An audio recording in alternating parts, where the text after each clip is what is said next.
అందరికీ praise lord. ఈరోజు ప్రభు మనకిస్తున్నటువంటి వాగ్దానం కీర్తన 91:9-10. నీవు ప్రభువును నీకు ఆశ్రయునిగా చేసుకుంటువి, నీకెట్టి కీడును సంభవింపదు, మీ ఇంటి చెంతకు ఎట్టి అంటురోగమును రాదు. ఆమేన్.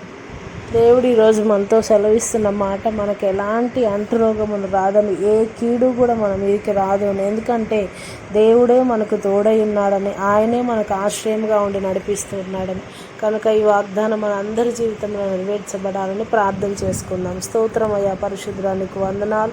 అవును నాయన, నిన్నే మేము ఆశ్రయముగా చేసుకొని ఉన్నాము, ఆధారముగా నీవు ఉన్నావు కనుక నాయన, సకల కీడుల నుంచి మమ్మల్ని నీవే తప్పించమని నాయన ఈ దినం ప్రభా, ఎంతమంది బిడ్డలైతే నాయన అనేకమైనటువంటి ఇబ్బందుల్లో ఉంటున్నారు, వారికి నువ్వు తోడై ఉండమని, రాకపోకలు అన్నిటిలో తోడై ఉండమని నాయన, అనారోగ్యంతో ఉన్న బిడ్డలందరినీ ముట్టమని ప్రార్థిస్తూ ఉన్నాను. ఏ కుటుంబానికి కూడా ఏ కీడు రాకున్నట్లు నాయన, ప్రతి కుటుంబము చుట్టూ నాయన నీ దూతలను కాపుదలుగా ఉంచమని ప్రభా, ప్రతి కుటుంబాన్ని నాయన నీ రెక్కల నీళ్ళలో దాచి ఉంచమని తండ్రి నాయన, నీవే తోడుగా ఉండమని యేసు పరిశుద్ధ నామములు అడిగి పొందుకొని ఉన్నాం ప్రియ పరలోకపు తండ్రి. ఆమెను ప్రైజ్ ది లార్డ్.